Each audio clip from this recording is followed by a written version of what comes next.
Nobel.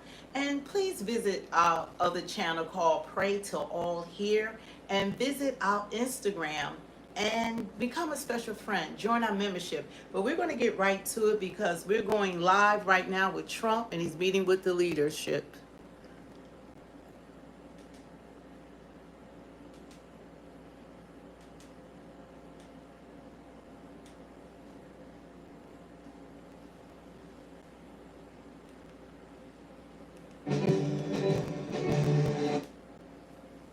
Thanks for joining us. God bless everyone.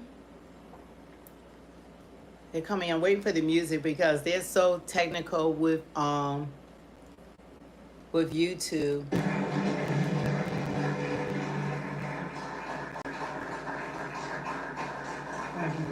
Trump is doing amazing things. It's a great honor. Thank you.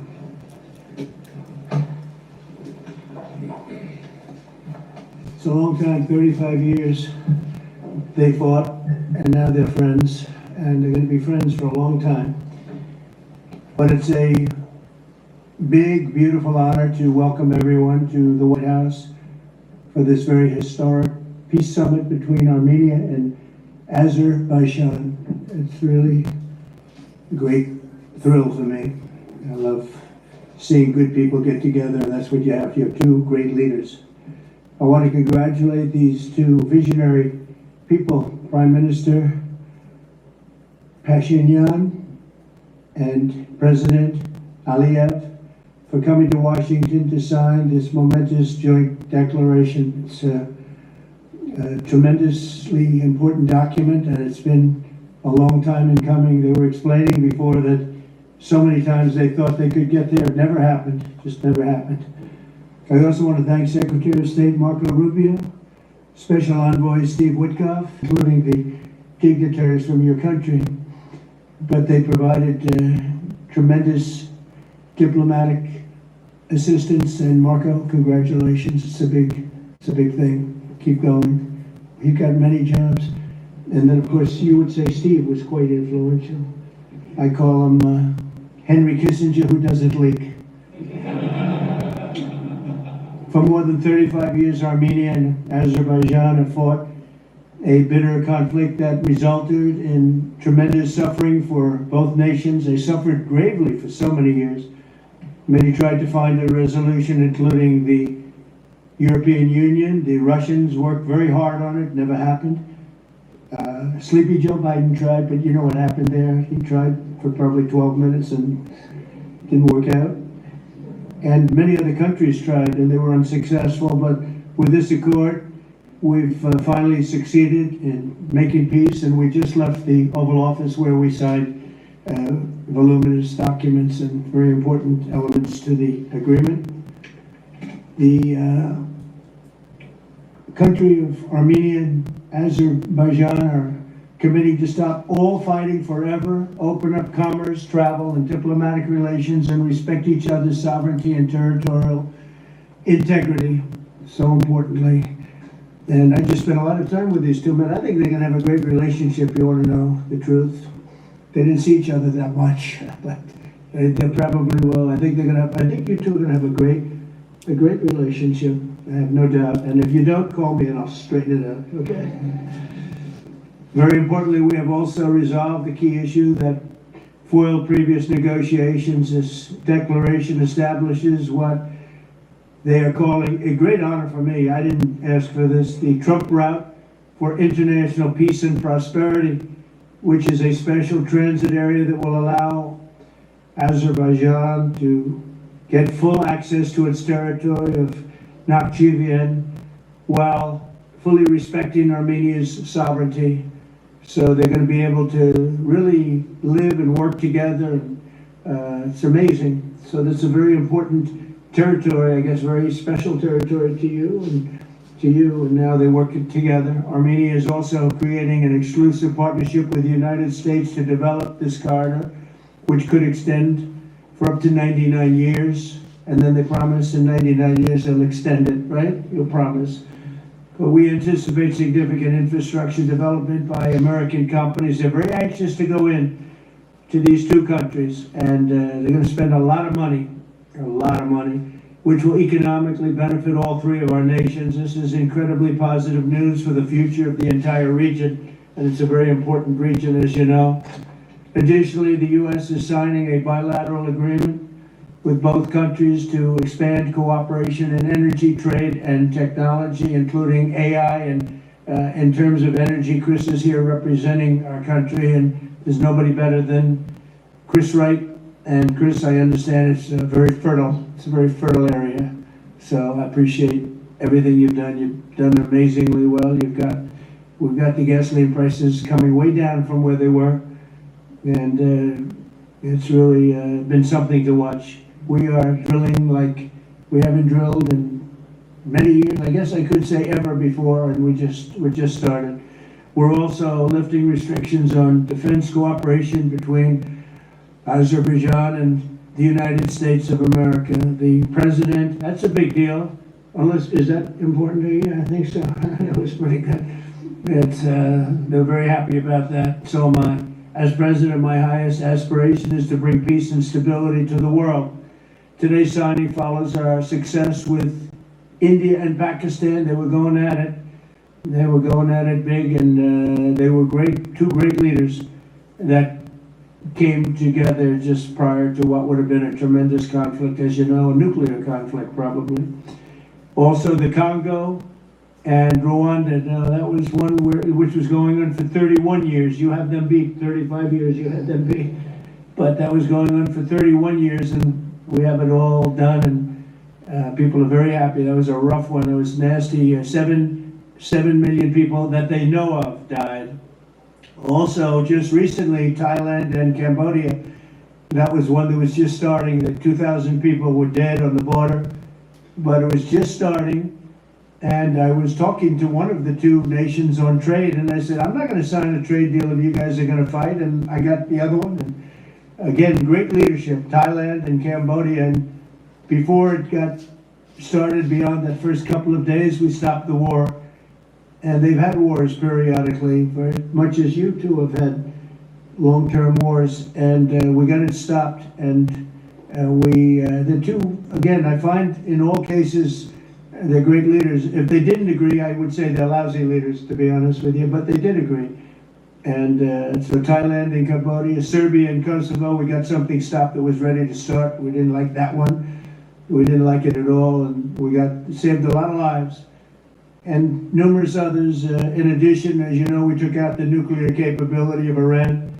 And to use a term that people tried to dispute without any knowledge, it was obliterated. That's been confirmed by the Atomic Energy Commissions, everybody, that's totally obliterated. They might try again, but they're going to have to try a new site, because they are, and I want to just say our military, we have the greatest military in the world.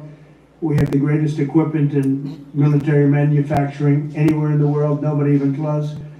And that sort of proved it. So getting rid of that threat from the Middle East was very big, and I think a lot of people are going to be joining right now the Abraham Accords. It's going to be very important. So hopefully we're going to have many more successes. I hope we're not going to have too many more in this field, because hopefully we're not going to be seeing too many more wars. But I came in and this whole world was on fire. All these things were sort of happening. We've only been here for 6 months. The world was on fire. We took care of just about every fire, and we're working on another one that you're reporting on very strongly with Russia, Ukraine, and we'll have some more information for you a little bit later. But I want to ask these two very special people. Again, I've gotten to know them. They're very special people, and I think they have the potential to have a great personal relationship, which is always good, but also a great just relationship. And if I might, may I ask you to say a few words, sir? Thank you very much, Mr. President. First of all, thank you for the invitation. It's a big honor to be invited by the President of the United States for this historic event. Actually, we are writing a new history in a bilateral interstate relationship between the United States and Azerbaijan. We are starting the path towards a strategic partnership. The Charter on Strategic Partnership will be elaborated within several months and that is a historic achievement for Azerbaijan, because to be in the format of strategic partnership with the greatest country of the world is a great opportunity and also a very big responsibility. And this strategic partnership format embraces so many important areas: mutual investment, trade, energy, connectivity, transit, AI, defense sales, counterterrorism. So all these areas where we had and hopefully will have very active cooperation in the future. So it opens a lot of opportunities for Azerbaijan to continue its path of development, to diversify its economy, to keep unemployment low as it is today, and to look to the future with great optimism.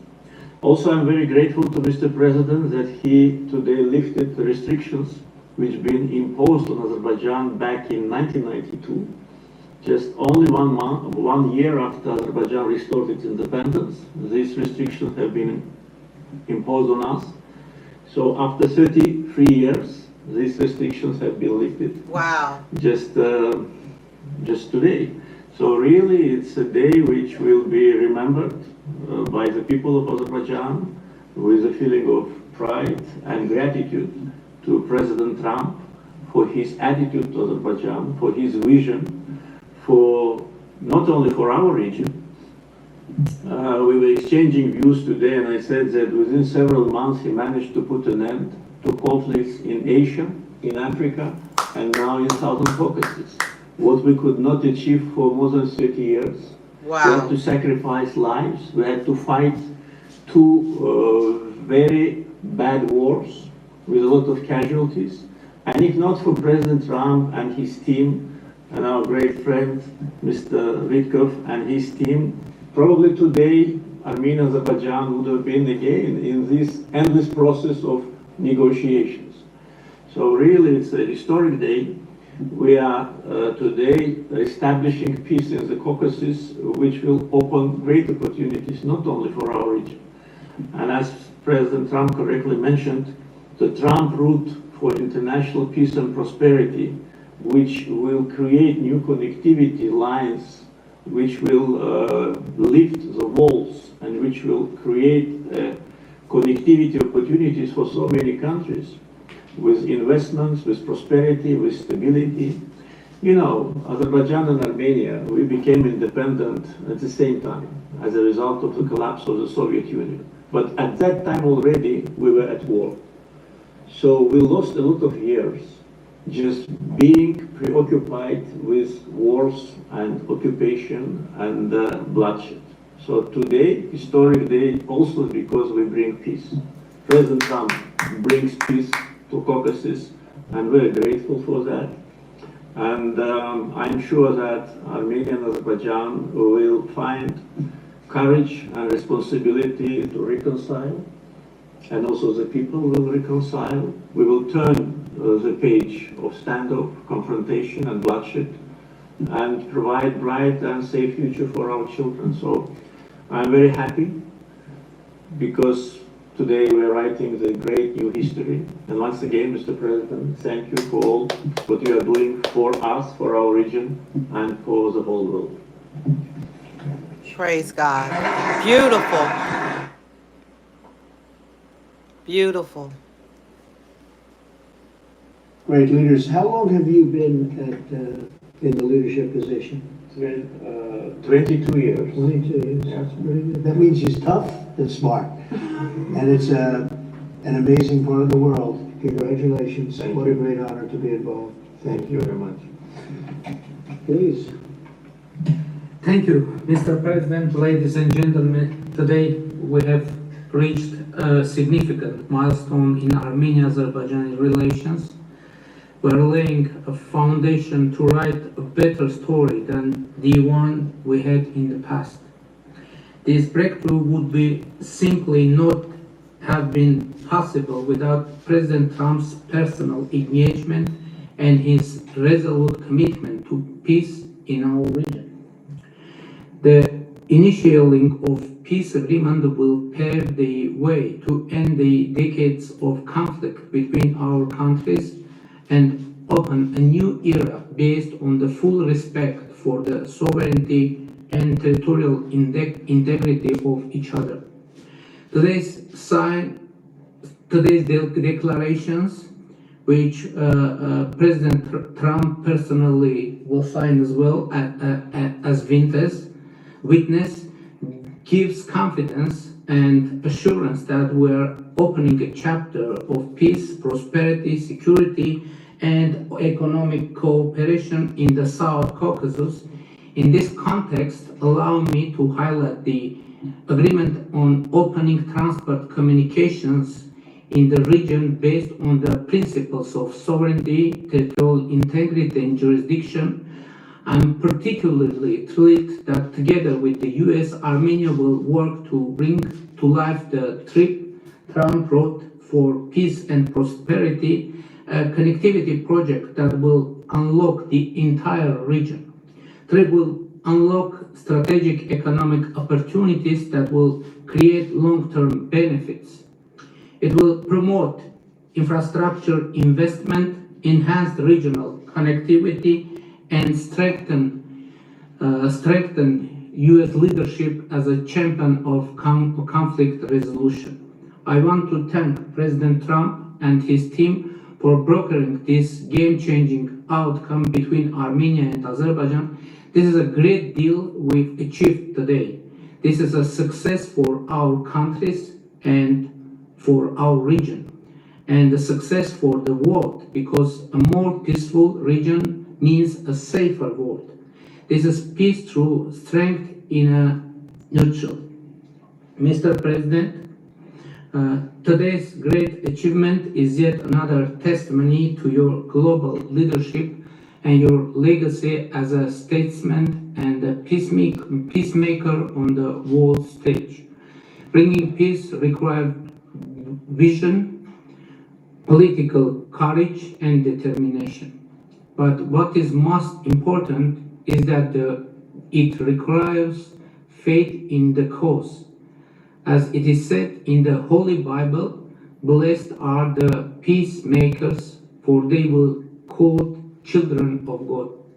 May God enlighten this way. Thank you, and my congratulations to all of us, President Aliyev, to you, to all of us, colleagues from Azerbaijan, Armenia, United States, and all the people of our region, all the people of our countries, and my congratulations to the world, because, as I said, it will definitely make world a better place. Thank you.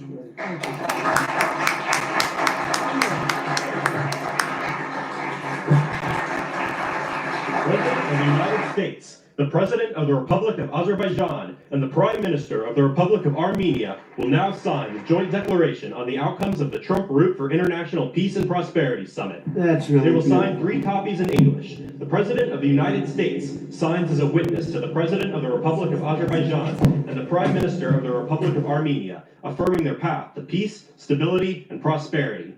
We kindly ask that all guests remain seated for the signing of the documents.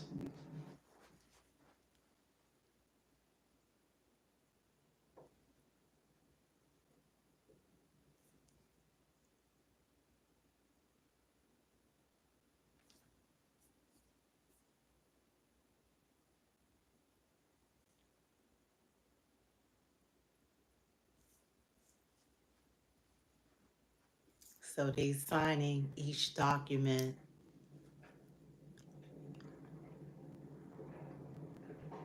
binding it.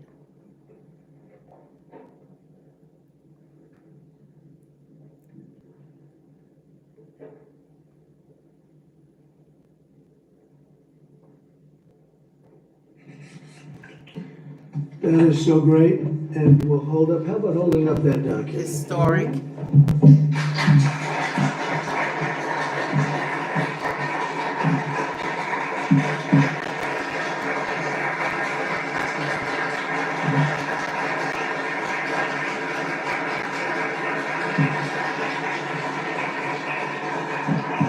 Well, thank you. This is really a big day, and we have some other big announcements, but I didn't want to make them because I don't want to do anything that could even, in a little way, overshadow what's taken place today. 35 years of death and hatred, and now it's going to be love and respect and success together.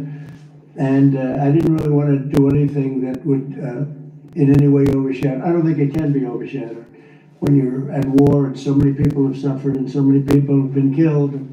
And now you're going to have great peace. And I look forward to that corridor, because that corridor sounds, I'm going to have to get over there. I'll bring Senator Daines with me, and we're going to have to get over this, Steve. So, but this is a really great achievement, and I congratulate you. You're two incredible leaders. You're going to go down in history.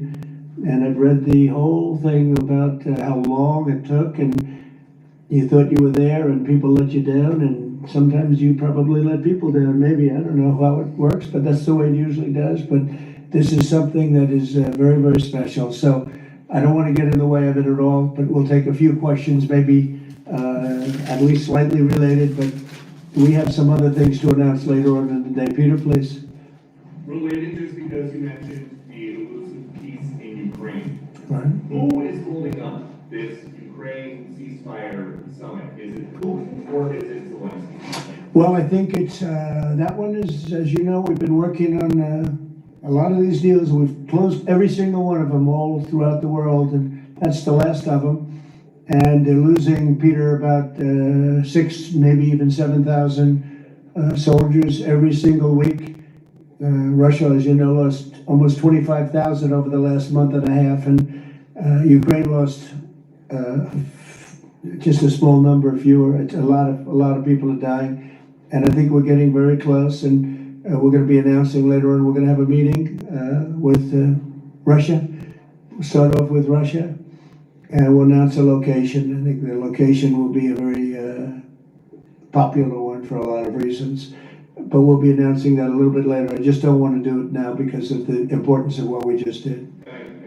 Yeah, please, go ahead. Follow-up. Are you surprised that Zelensky hasn't figured out by now, in years of war, how to deal with you and to deal with Putin without needing permission to make concessions from his parliament or from a national referendum? Well, he's going out and getting what he needs. You know, he's not authorized to do certain things. I said, well, you're going to have to get it fast because, you know, we're getting very close to a deal. And he's doing that, and he's working with the European nations, and they're terrific people, terrific leaders, NATO. And as you know, I became very friendly with them. They agreed to go from 2% to 5%, 2% that they didn't pay to 5% that they've already paid. It's trillions of dollars. So, you know, we're working together very closely. But no, in all fairness to President Zelensky, he's getting everything he needs to assuming we get something done. But I'll be meeting very shortly with President Putin. It would have been sooner, but I guess there's security arrangements that unfortunately people have to make. Otherwise, I'd do it much quicker. He would too. He'd like to meet as soon as possible. I agree with it. But we'll be announcing that very shortly. Okay? And location. Yeah, please. Mr. President, with this meeting with Putin, is this Russia's last chance to achieve peace? And do you expect Ukraine to make any type of territorial concession? Yeah, I don't like using the term last chance. Look, it's, you know, look, this is two very, very smart people. They've been going at it and their predecessors also very smart. And they've been going at it for 35 years. It's tough. And, you know, when those guns start going off, it's awfully tough to get them to stop. It really does. It's a war that should have never happened. It would have never happened if I were president. There was no reason for it. So many people were killed, so much cultural destruction. You look at those magnificent towers, the most beautiful in the world. You know, the spires were considered the most beautiful in the world. They're all in a million pieces laying on the ground, all obliterated, knocked into a million pieces. So sad. But millions of people have died. And very, very much set in their ways. A lot of people were set in their ways, but I think we're getting close. I mean, this was not my war, this was Biden's war. But the European Union has been great. As you know, they're purchasing equipment from us. They have a lot of money, and they're spending a lot of money on buying equipment. We're not spending money, but we are supplying them equipment. They're paying for it. And I think, I think that a lot of things happened recently that would make this go forward. I'm not going to mention anything having to do with India, but maybe that had an impact. But what really had an impact was NATO stepped up in terms of their spending on buying military equipment. We're in for, probably through Biden and his people, $350 billion. $350 billion. When they hear these numbers, you're saying that's a lot of money. $350 billion the United States has spent on that. It should have spent nothing because it should have never happened. Would have never happened. And Europe is in for over $100 billion, which is, it should be the opposite if we were in for anything, but it should be the opposite. And I will say that Europe wants to see peace. The European leaders want to see peace. President Putin, I believe, wants to see peace, and Zelensky wants to see peace. Now, President Zelensky has to get all of his everything he needs because he's going to have to get ready to sign something, and I think he is working hard to get that done. Well, you're looking at territory that's been fought over for 3.5 years with, a lot of Russians have died, a lot of Ukrainians have died. So we're looking at that, but we're actually looking to get some back and some swapping. It's complicated. It's actually nothing easy. It's very complicated, but we're going to get some back. We're going to get some switched. There'll be some swapping of territories to the betterment of both. And but we'll be talking about that either later or tomorrow or whatever. Yeah, please. Say it. If I could ask a question of your guests and also of you. Yeah. Of the guests, will the Armenians from Nagorno-Karabakh be allowed to return? And also, do you have any thoughts on the talk about President Trump winning the Nobel Peace Prize? And for President Trump, you're working on resolving 2 other major conflicts. In Gaza, you spoke of resettling the Gazans. The country of Somaliland has expressed potential interest if you were to diplomatically recognize their independence. Are you inclined to do so? And also, did President Putin present an award to Mr. Witkoff during the recent visit? He likes Mr. Witkoff, I can tell you that. That's true. Please, go ahead. I think President Trump deserved to have a Nobel Peace Prize, and we will defend that, and we will promote for that, and that's obvious. So, and today's event, I think, is a very bright expression of that, and hopefully you will invite us. Front row, you'll be front row. Yeah. We are in favor. Thank you. Thank you. Can I have a suggestion? Yes. So maybe we agree with Prime Minister Pashinyan to send a joint appeal to Nobel Committee to award President Trump with the Nobel Peace Prize because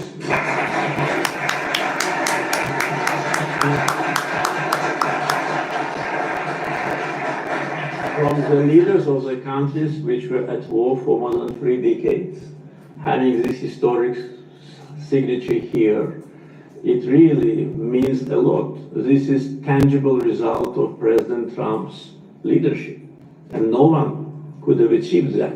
There have been many presidents here since beginning of 90s, and the so-called Minsk process, which, by the way, today we put an end to with my Armenian colleague, started in 1992.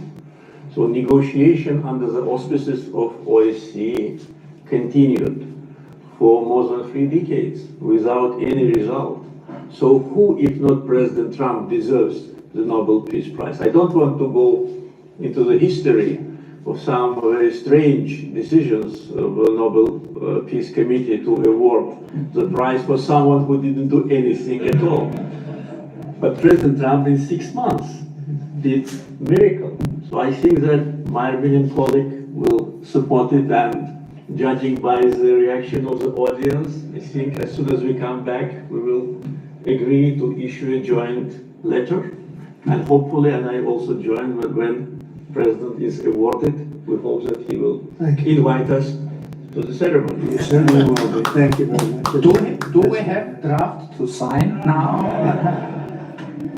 Well, we'll see what happens. We already like to sign. Thank you very much. It's very nice. We're looking into that right now. Good question, actually, and another complex one, as you know. But we're working on that right now. Somaliland. Thank you so much. I wanted to ask you, have you spoken to Russian President Putin yet? And would you go to Russia or Ukraine? And what exactly would you say? We'll be announcing a location in maybe a little while, and I think you'll be very happy. We'll see what happens, right? All we can do is do our best. We've been working on this one for a long time. This is a very complicated one also. This was extremely complicated, but we made it less complicated, and we had two very brilliant people on my right and my left. They understood what was at stake. I think if it didn't get done now, it might have never gotten done. So this is the same, very similar with Ukraine. It became more and more complicated as time went on. It was simple at the beginning. It wasn't going to happen. But it became more and more complicated. But I think we're getting close. Yes, ma'am. Yes, go ahead, please. Could the location for the summit be Italy? Oh. I will give it to you very soon. I just, honestly, I don't want to do anything. These guys, I don't want to do anything where that's like, because this is a bigger story than a location. A location's good. I'm a real estate person. I know about location. But there's nothing to compete with this in terms of what we're doing today. It's just such a great achievement for these two. Really, they'll go down as great leaders for what they did. I put them together, but what they have been able, and I don't want to do anything. So we'll talk about it later. Today, we'll give you a location today. You were talking about sending military forces to fight against the drug cartels in Latin America. Do you think it's worth sending our forces, our U.S. forces there to take this on? Cartels where? Central Latin America. Well, Latin America's got a lot of cartels. They've got a lot of drugs flowing. So, we want to protect our country. We have to protect our country. We haven't been doing it for 4 years. And we love this country like they love their countries. We have to protect our country. So, we're playing a tough game, but we'll have more to say about that soon. Yes, ma'am. Mr. President, I'm Sala from Azerbaijan News Agency Report. So we are grateful to be here. Today you host a truly historic meeting. As a person who values diplomacy and global interaction, do you consider the possibility to visiting Azerbaijan? Actually, you mentioned Azerbaijan and Armenia after this meeting. Well, To visit our country, do we consider to visit one? which one do I consider better? Yes. Oh, I think if I ever said that you would say, this guy couldn't have solved the problem. You know what? I consider them both great, okay? And you know what? They're going to be even greater. But and they're very different in many ways, but they have a lot in common. But they're both great as far as I'm concerned. Yeah, please. It's an interesting question, right? That would have been a hell of an answer if I said, well, I think I like this one or that one. No, we don't do that. Go ahead, please. Mr. President, first of all, thank you for bringing peace to South Caucasus, something that no one has been able to achieve in 35 years. That's number one. We also noticed that you think highly of the commitments that the sides have taken on and assumed. However, considering the long history of conflict and the fact that this is not a legally binding document, will there be consequences if at some point one of the sides takes a step back? I don't think it's going to happen. I think it's going to be very good. And I told them, I gave them a personal commitment. If there's always little problems here and there, right? The big ones have been solved. These are the giant ones have been solved. But if there's conflict, they both know they're going to call me and we're going to get it straightened out. They're not going to have a problem. Where are you from? Yeah. Okay, good. Very good. I was wondering, it was a very unusual question. But it's not unusual considering you're from Armenia. If there's a problem, we will get it worked out. I told them both, don't let the problem last. We get it early and we'll get it solved. Good reporter you have over there. Okay? Can I Please. Yeah. First of all, I'd like to say that today we initialed the peace deal, which was in the process of negotiations for quite a while. The fact that it is initialed here, in the capital number one of the world, in the office number one of the world, and in front of the great president of the United States, means that there should be no doubts and no suspicions that any of the sides would step back. If any of us, Prime Minister Pashinyan or myself, had in mind to step back, we wouldn't have come here. So you can be absolutely sure, as well as Azerbaijani community, that what has happened today will result in peace, long-lasting peace, eternal peace in the Caucasus. That's a very nice. I'm sorry. Fully agree and nothing to add. That's a very nice two statements, and that's a beautifully stated statement. Let's go. A couple of more. Yeah, please. Many in the South Caucasus have pinned the blame on your predecessor, Joe Biden, and his Secretary of State, Antony Blinken, for obstacles in America's bilateral relations with Azerbaijan and peace in that part of the world. How important is it to you to elevate your country's partnership, your administration's partnership with Azerbaijan, with Armenia, and how important is this for your legacy? Well, to me, it's very important, but it's, I know the history of what was going on because I do a lot of reading, and they've been a vicious, they've had a very contentious relationship for a long time. It's war. Most of the time was war. And so to get it done, they're great people. I know a lot of people from Armenia. I know a lot of people from both countries, and they're incredible people, and it shouldn't happen what has happened. I wish we could have been here sooner, if the election were different. I'm going to be nice today. I'm not going to be controversial and say the election was rigged. I would have had this thing solved 4 years sooner. But the truth is, that's right. If the election weren't rigged, I would have been here 4 years sooner. We would have signed the same agreement 4 years sooner. But it didn't happen, and the Biden administration did really very little, actually nothing to get it done. But they did nothing to get really anything done. This country was in very serious shape. And I say it over and over again. I met all the leaders of NATO. I went, as you know, to the Middle East. I was with the Kingdom of Saudi Arabia, the leaders of great countries, right? Qatar, UAE, and others in the Middle East. And everyone essentially said the same thing. We had a dead country 1 year ago. We had a dead country. Our country was dying. And now we have the hottest country anywhere in the world. It's not even close. We have the hottest country in the world.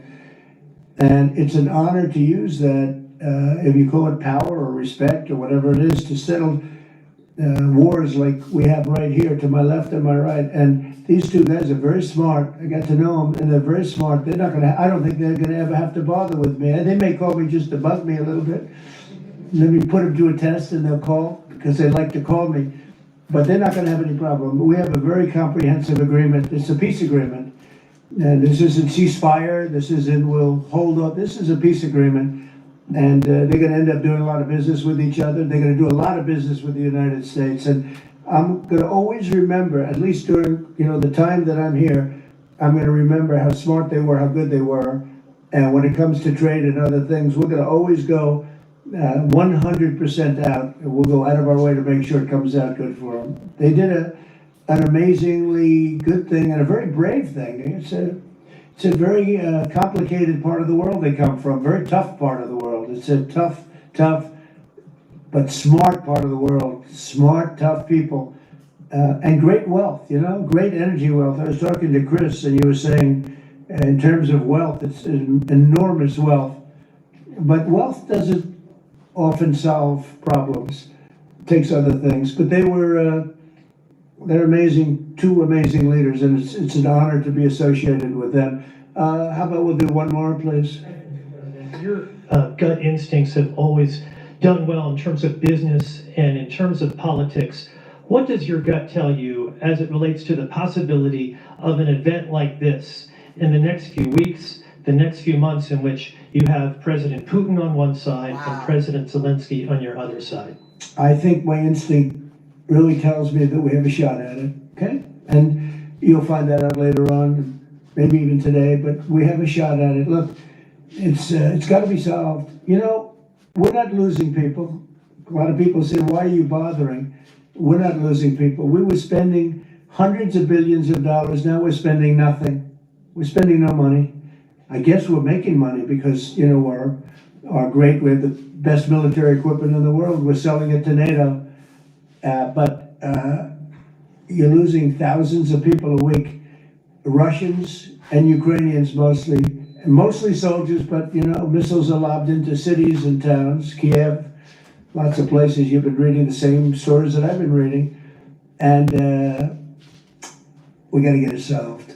The Norwegian Nobel Committee will make their announcement as it relates to this year's Nobel Peace Prize on October the 10th, Friday, October the 10th. Is that date circled on your calendar, Mr. President? I can't say. I mean, a lot of people say, you know, no matter what I did, because, you know, I'm of a certain persuasion, no matter what I do, they won't give it.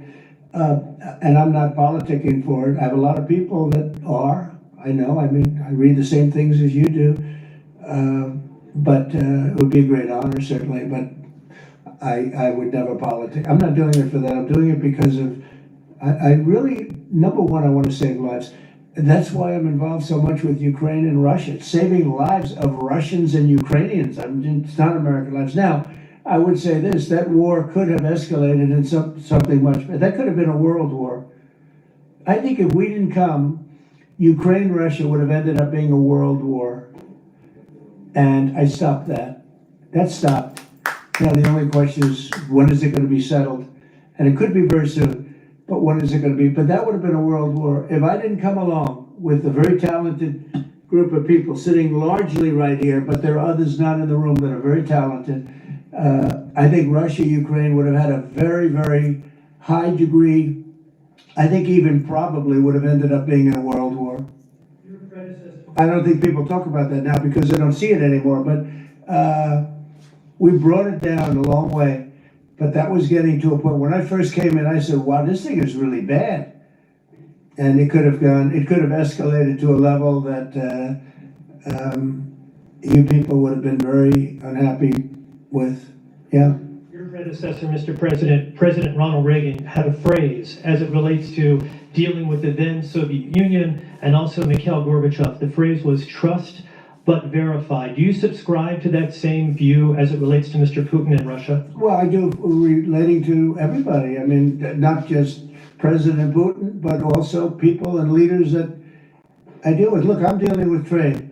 And some of the worst deals we made, some of the worst trade deals we have. I talk about friend and foe, right? Friend and foe. Two interesting words. Some of our worst trade deals were not with the foe, they were with the friends. Our friends were just killing us on trade. Not anymore. Not anymore. We're taking in trillions of dollars, and we're respected, and we're settling, through trade. Even a little bit here, less here than some, but through trade, I got things settled. With India, Pakistan, I think it was trade more than any other reason. That's how I got involved. I said, I don't want to be dealing with countries that are trying to blow up themselves and maybe the world. They're nuclear nations. That was a big one. Getting that one settled, I think you'd agree. That was a big one. And they were going at it. They were shooting airplanes out of the sky.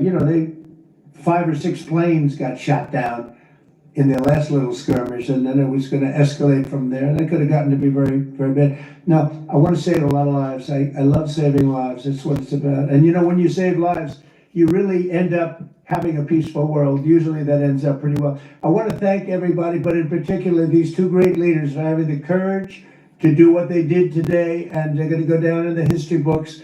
And it's a great honor to be involved. Thank you very much.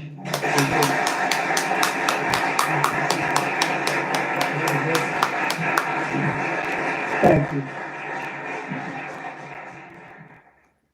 Wow, that was truly amazing. And this is what a president looks like.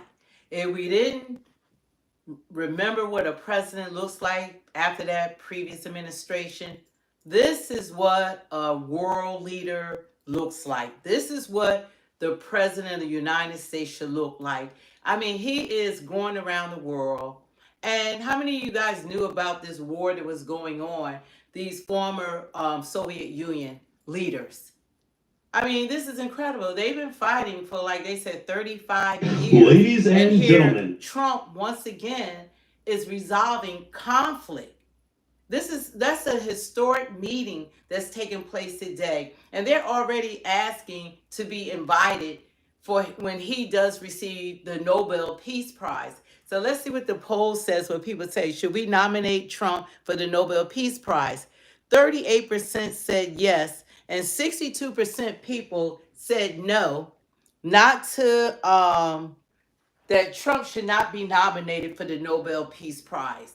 Now, if the majority of the haters said no, why did you say that this man who's resolving conflicts and wars around the world, did Biden do that? Did Obama do that? Did Bill Clinton do that? He's only been in office for 200 days, 6 months, going on 7 months or so. And he's done this, and even it's amazing how the rest of the world can acknowledge what this man is doing for their countries, where they are having wars that have been going on for 30 years. Look at Rwanda and the Congo. 30 years, over 6 million people died. That was a genocide. Nobody talks about that. He's brought those countries together and had them at the table, and now they are closer to having peace, continual peace. Now you got these two leaders, former Soviet Union, and they are commending him because they said, let's be clear, this would not have happened without President Trump. They said, let's be clear, if it wasn't for him. Others have tried or haven't tried, I don't know. But they said that it wouldn't have happened. They said, look, he's only been in office for 6 months.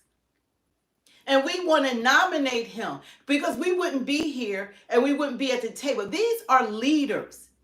They don't have to kiss the ring. They want to be prosperous and they want to do business economically with the United States. They want the best for their people, like the United States should want best for Americans. Somehow we've gotten away from being what's best for Americans.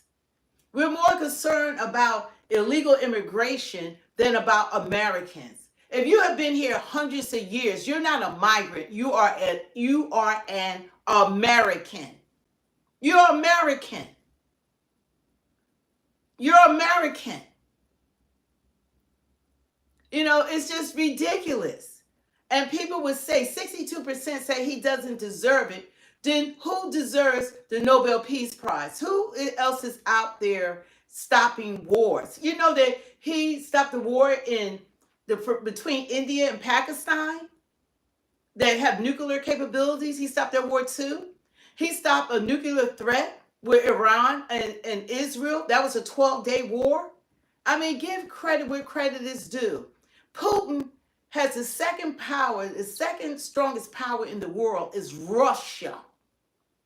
He don't have to concede. He has the backing of China, you know, President and North Korea. He doesn't have to concede. So it's more difficult at this point to get Putin to concede to a little wimpy Zelensky, who was an actor, who has his own dictatorship that's going on in his country. You got to look at what's going on between both countries. Putin is a dictator, but Zelensky got some stuff going on too, snatching people off the streets, shutting down his media, locking up people, the media, people with political views. I mean, it's stuff going on in that country as well. They now want people 60 and older to fight in the war because they don't have the bodies any longer. And it's always about power and money. It's never about the people. So it's harder to bring that war to an end. So people say, well, he said he was going to do it in a day. Nobody could do it in a day because it got out of hand. It got out of hand. And the longer you enable people, the more empowered they become. The longer Putin was able to dominate in Ukraine, the more empowered he became. He's like, Who can stop me? I can just take it. These people are weak. The United States was weak. Look at the leadership was Biden. Biden, 40% on vacation, couldn't find himself out of a rainforest. So that was a great time to pounce on Ukraine. But they are working on it. And we will be streaming that. He is going to be meeting with Putin. Putin respects Trump. The world respects Trump. The world. Whether y'all like the world. The world respects him. And it could have been Americans that was on here to say he didn't deserve the Nobel Peace Prize. What he has done thus far, he is most definitely deserving of it. Unless y'all can tell me somebody else that's more of a peacemaker that have done more than he has. So all the ones that say no, who has brought more peace to the world in the last 6 months? Or anytime, who's brought more peace? Who's ending wars and stopping wars? Who's doing that at greater numbers than him? You know, you got so much hate from the freaking mainstream media that even when someone's working on your behalf, you're so like in bubbling, you can't even understand the man that's working, if you are American on here, because everybody's not American, that he's working on our behalf. Who doesn't want someone working on your behalf? You have to be stuck on stupid. They not want him to work on your behalf, but he's working on the behalf of the world. That's not his responsibility. His responsibility is here. But guess what? He's a world leader. And they happen to respect him. And they listen to him. He knows, see, you see Trump president, but you don't see Trump behind the scenes, how when he doing business. He's a boss. Trump is a freaking boss. When he get behind the scenes, see, he got Trump president or Trump media, but it's a whole different ball game when them doors closes and he doing business because he knows all of them. He knows how to do business. He's a businessman. He knows what to do. He's a smart businessman and it's working. Everything he's doing is working. So all the ones that say that he doesn't deserve it, the devil is a liar. Because he does. For the things he have done thus far, he should be nominated. Y'all saying he shouldn't even be nominated? Seriously? Seriously? He shouldn't be nominated? 62% say he shouldn't even be nominated. 39% says he deserves it. Are you kidding me?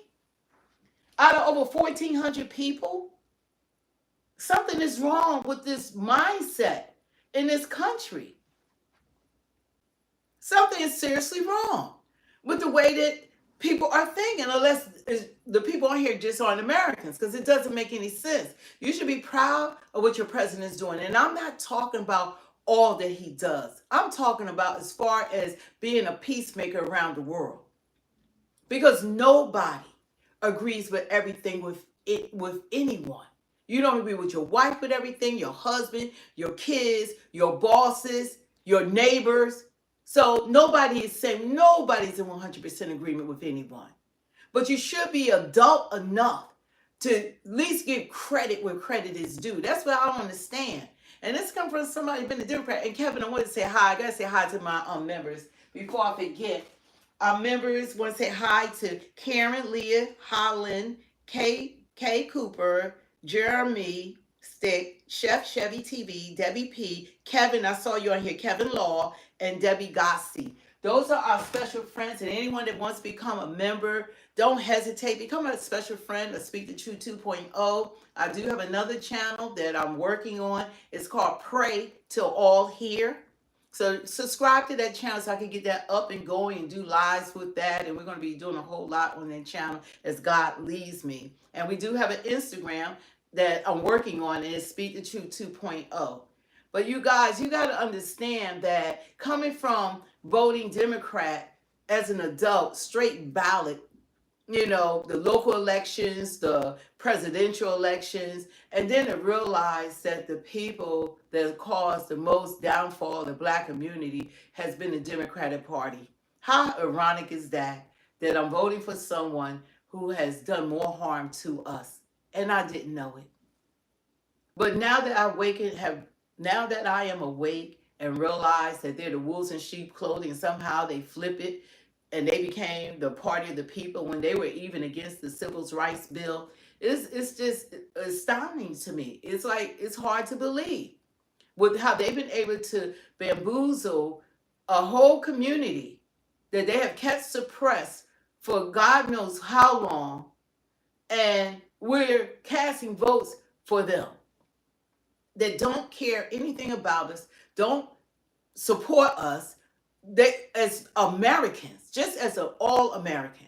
We're the Americans are lowest people on the totem pole when it comes to the Democratic Party. You're not even a priority as Americans, not just black, as Americans. So that stuff needs to change, and we need to hold our elected officials accountable for what they run on, what they do in office. And we need to look at policy. I'm going to keep pushing that policy. And we don't need a hand out. We need a hand up as the Black community. God gave us all the same capabilities. Our brains are all the same. A white brain is not smarter than a black. There's no black brain or Asian brain or Latino brain. God made all our brains the same color. They're all the same. The only difference is our skin pigmentation. But we need to just go out there, get our education, become those doctors, lawyers, and engineers, and pilots, and entrepreneurs, and business owners, and athletes, entertainers, you name it. Become all that God created you to become. And that's when America will be greater than it's ever been. When we all are achieving, when we all are successful. And we got to stop these stereotypes like that the mainstream media tries to push about black people. That's why people come to this country and they show little respect for the black community, but when we're the most thriving. I mean, we're educated. We're an educated group of people. But the media is not telling you all the successes. They try to tell you like 17% of any crime or whatever is being done by black people. They don't show you that. You would think it's 70%, but the media always highlight a black face for everything. Even DEI, they did the same thing. And we're not the face of DEI. It didn't benefit us. But the media can push out whatever they want to. But we got to look at the gifts that we all have that we can give to society. And as Americans, just like our president is setting an example, we need to stand together. We need to stand together and stop putting each other down. Stop saying, oh, this black president is, or this white president is, and all that. No, we need to stand together. And don't look at one person's actions or whatever to affect a whole community of people to be labeled.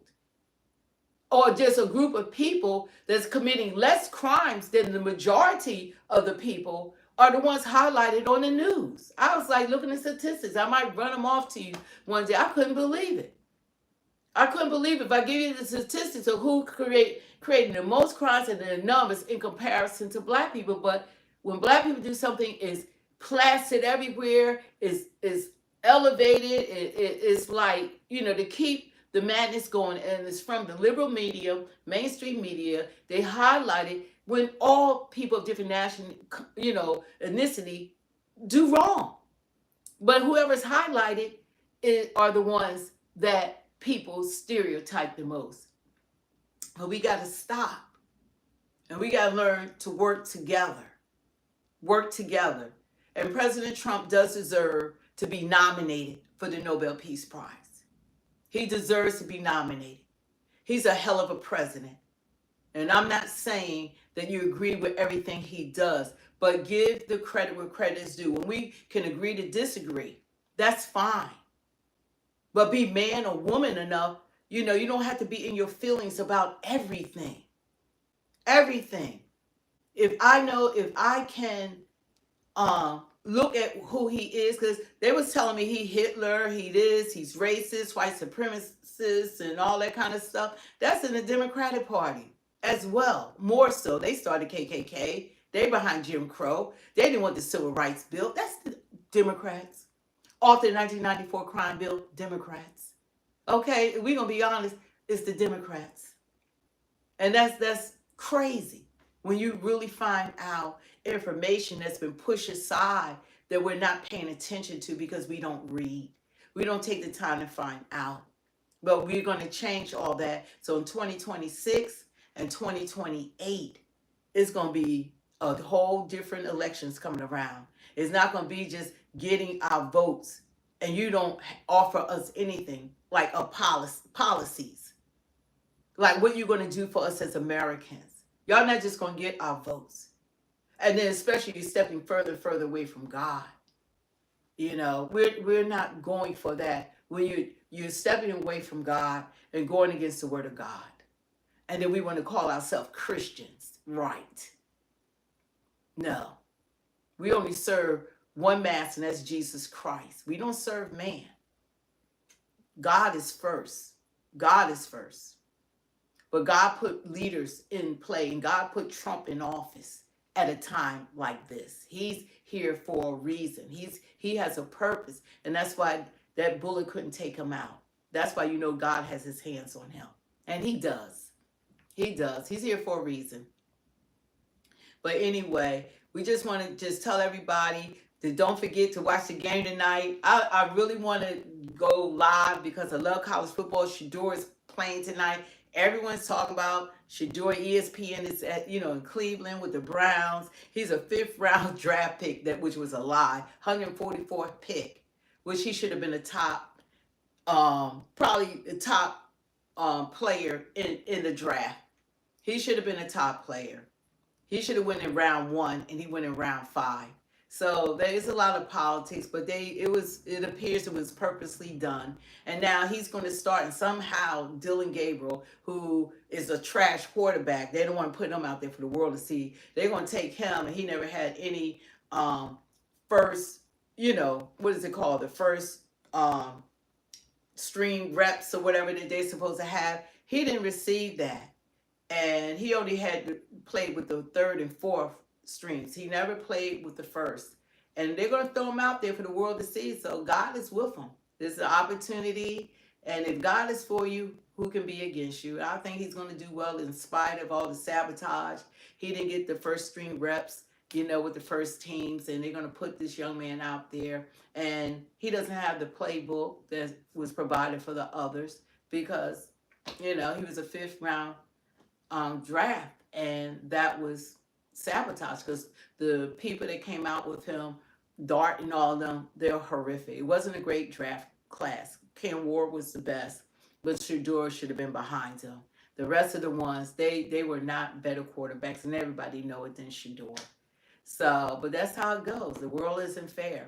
But he will be playing, I think, at 7 o'clock, 7:30. I was trying to find a way that I could show it, but you can't show it, but maybe we can react to it. But it's going to be an exciting game. And tomorrow, Travis Hunter is going to be playing with the Jaguars. Two-way player. We're going to see if he can do it in the NFL. He's a Heisman Trophy winner and Belichick winner, Associated Press, Defense Player of the Year, Offense Player of the Year. Travis won everything. So he's a unicorn. And he's my favorite player, so I'm looking forward to that game. And player that I love so much is Shallow Sanders. He's a stand-up young man, and I like people who are selfless, that put his brother, even he was going through the same draft, but he held his brother up, and that was so commendable. So I have much love for you, Shallow. You that guy. When you can put yourself, behind someone else and lift them up, and even though you're experiencing life challenges, that's everything.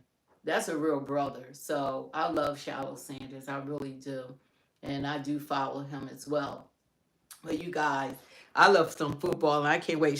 Shador is selfless. Yeah, they're good people. They say a lot of stuff about them, but their attitude, it's amazing. Like when they talk about black young men and black children, when you don't have a father in the household, then the kids go to the street. They don't have the rearing.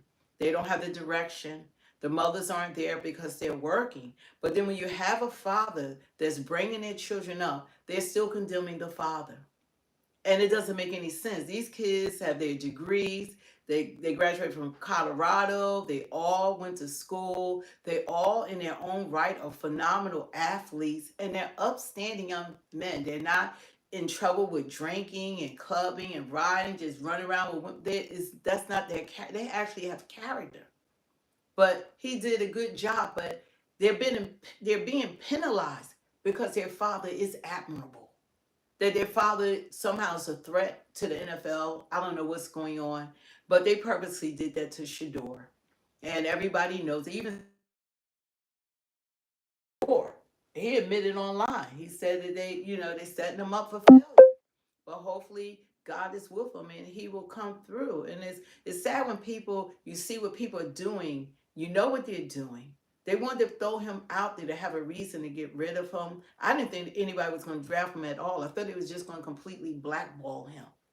But the Browns had decided to draft him, the 144th pick, and but that's where his father didn't want them to go. So that seemed like so much of a setup. The team the father didn't want him to go to is the team that drafted him. And now someone who didn't have any first round reps is going out there to play the first string with the Panthers. So I don't know what's going to happen to him. I hope he doesn't get hurt. I hope he does well. God be with him.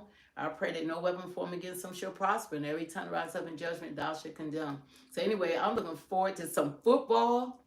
So I will be watching that. I think the game starts at 7. I don't know if I'm gonna watch it here or if I'm just gonna go out and watch it on, go out to Chicky and Pizza somewhere and watch the game there. But I'm here for all the football this year. So anyway, you guys, it's a beautiful Friday. Looking for some good food. And, pray for the president. If you're not in agreement with him, you don't have to be. Pray for those in the leadership over us. Because we're all affected by who's leading or not leading us. And right now, the Democratic Party, they have failed us. There's no leadership. There's no leader. They don't fight for Americans. They try to have us hating each other. Their only goal is for us not to like each other and to hate the president while they get to sit on their asses and do nothing for us, nothing, and try to act like our concern are non-citizens, like that's our concern, because they want to stop criminals from being locked up. It's crazy. ICE is going after Pacific people. They know that they committed murder, rape, assaults, with rapes with kids under 13. A lot of them got them under 13. They doing all this stuff and they trying to stop them from locking them up. That's insanity on another level, people. Insanity on another level. But that's how much you can be brainwashed to who you listen to. And that's why I just go to Ground News. They show the left, the right. They're non-biased. And other great content creators who are neutral. And that's what we welcome everyone. Republican, non-citizens, citizens, Democrats, non-voters, I meant to say. But everybody has an opinion. If you're a non-citizen, I encourage you to apply for citizenship. We'll take Trump up on that $1,000 that he will give you to leave, a free plane ride, and put you on a list so you could come back. Why let ICE find you and go through all of that and then you're not able to come back to the United States of America? Do it the right way. Take advantage of that opportunity. Those borders should have never been wide open like that. That's because the previous administration, they were deceitful, deceivious, and they had a selfish agenda because they wanted another voting bloc so that they could retain power for generations to come. But it didn't work because we all came out and voted Trump in. We killed that. They said all that garbage, and we saw who they prompted up to run for president, who now can't even run for governor, that dropped completely out of politics, and that was the person they was trying to throw on us to become president of the United States. Like Trump said, if they had gotten elected, he stopped World War III. They give him credit for Nobel Peace Prize for that. If he didn't come in, we would be in World War III because Ukraine and Russia would have dragged everybody into the war, just like he said earlier, which I wholeheartedly believe, and he stopped that from going on. So that's the truth. That's the truth. Was nothing going to be it. Kamala wasn't going to stop Putin. She could these deals. She would have never been able to make all these deals this man has done throughout the world. None. They wouldn't have flown jet escorting her ass into Saudi Arabia. I'm sorry, y'all, but it's so frustrating how we are gaslighted and bamboozled by the mainstream media, because that's the left. And hopefully they'll release all the Epstein files so we can see all the Democrats that's on there. Because if they weren't on there, they would have released it when they had the power. So I can't wait. Because they already told you about President Clinton 28 times. He went to the islands, and y'all not saying 28 times. If that was Trump, oh, Lord have mercy. 28 times. 28 times. Where's the news media about that? Who's investigating that? All that was going on Epstein Island, and he went 28 times? Okay. We all good. So where you guys? I gotta get ready for some football. Yeah, release the Epstein files. We want to see their names. Yeah, we want to see all the names, all the royalty, all the Hollywood, is on there. The same thing as Diddy. It's all Hollywood, all television, all mainstream media. Yeah, all that's who's on there. That's who party with them. Your who's who party with Epstein. All of them did. Your who's who. Your who's who. They're on that list. And guess what? They happen to be Democrats. Isn't that a beautiful thing? That's a beautiful thing. That's a beautiful thing. That's a beautiful thing. Because if Trump had anything on it, the way they went after that man, Jesus is sitting on the throne, that they would have released anything they had on Trump. That's how you know that there's nothing there for him. They would have been released that. So anyway, God is good. And I hope you guys, enjoy the rest of your day. But check out this game. They said this is gonna be the most watched game, they think, in NFL history, a preseason game. Everybody, you would think they would do that with Travis Hunter. That's the dog. I love him. But there's been so much controversy going on with Shedeur Sanders. Deion, if y'all don't know who he is, that's the youngest son of Deion Sanders, the two-time Super Bowl winner. He went to the World Series too, and all that kind of stuff. Hall of Famer. So that's his son. And Shedeur is a hell of a quarterback. I've been watching him. I saw some when he was in high school, like old clips, but I started watching him when he was at Jackson State. That's an HBCU college. And then when he went to Colorado. So anyway, I've been following his career, shallow career. LeJohntay, he's with the Ravens. He did a touchdown yesterday. He came out of Colorado University. So all the Colorado people, give a shout out to y'all because we watching them as they are in the NFL. Jimmy Horn is going to be playing today against Shedeur. That's like a brother to him. And tomorrow, I hope Shallow make the 53 roster. That's the one I'm mostly praying for is Shallow. And we're just looking forward to all of them doing well. So I love these players. So you guys, this is going to be some great football. If y'all never watched football before, watch the game tonight. Because it's going to be something. I don't know what's going to happen. I don't know if he's going to do well, if he's going to do bad, if they're going to nitpick. He's going to, the first time in his life, he's going to go against other NFL players. And they throwing him out there with the Panthers first string players. So I don't know. I just hope he don't get hurt out there, that he just survive it all and he does well enough to get the haters off his back. And I can't wait to see Dylan Gabriel. Throw him out there. I can't wait to see them in a game, since they're supposed to be better players. So it's gonna be amazing. I just like for people to be fair. Don't step on other people in order to make yourself look bigger. This young man deserved to win first round, no later than the second round, early second round. And they did him dirty. They did him real dirty. So everybody's talking about it. Everybody see it. Everybody under the sun is doing all kinds of content. Your content creators is on top of it. So everybody's talking about it. Gabriel is a better quarterback. If Gabriel's a better quarterback, you haven't been watching. He's been awful. Look at the statistics with Gabriel. He's been awful. He's throwing interceptions. He's not completing his passes. They trying to say he's 5'10". Every bit of he's 5'8", 5'9". He's real short. I mean, he is not. And he was in college for like 6 years. He's older because he couldn't even get drafted. So he's not a better quarterback. He's never was projected over Shador. But the NFL doesn't like Deion Sanders, so they know he loves his son. How is to get better? You can go against a person. You go after their children. But I can't wait. Let Dylan Gabriel look at the footage of Dylan Gabriel and look at his stats. Look at his stats. Look at his stats. Then they tell me he got a hamstring. Yeah, right.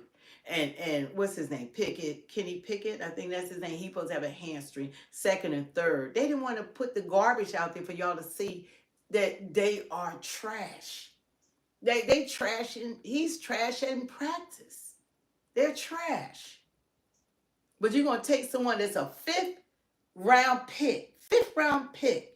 Who goes? ESPN is there with a fifth round pick. Every news media, everybody's there with a fifth round pick, right? Everyone is telecasting. This is gonna be the most watched game in NFL history for preseason. So that shows you right there that this has all been just a garbage. And then y'all gonna take him after everything. Not even he has the fewest reps than anybody else on the team. Then they went and got a 6 quarterback. Who has ever heard of 5 quarterbacks? Now they went and got a 6 that already knew the game plan because he was part of the team. They said last year, and they want to have Shador and him to play. Because so this way, this man already has experience in NFL, but that will show up Shador because they said, well, he just got here and he's playing, but he knows your playbook because he played for y'all last season. He played for y'all last year. So he already played NFL. Shador has never played before. He never got any first round reps, and they throwing him out there to the wolves. But guess what? God is good. He'll prevail because when people try to do evil towards you, that's when God steps in. That's when God steps in because he said, no weapon formed against him should prosper. You got to do right by people. But anyway, I'm getting ready to get ready for this game. It's 5:15.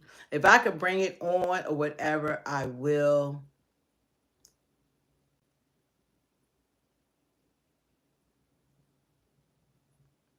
I'm gonna take and I'm gonna watch it.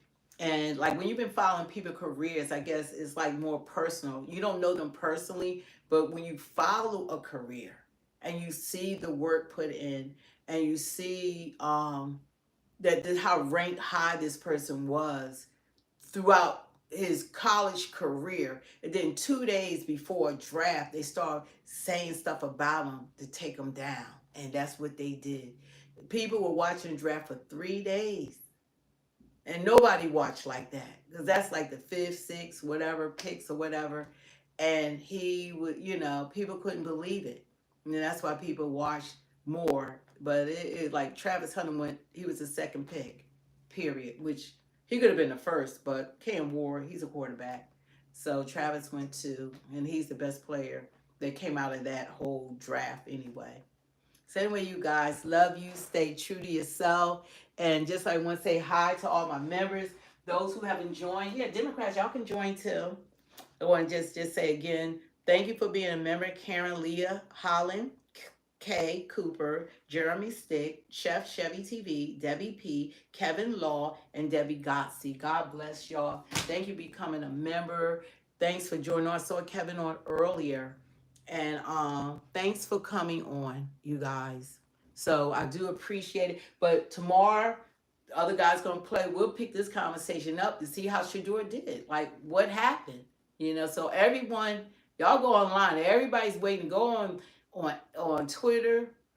They call it X now, but I'm still going to call it Twitter. Go on Twitter. Go on everywhere.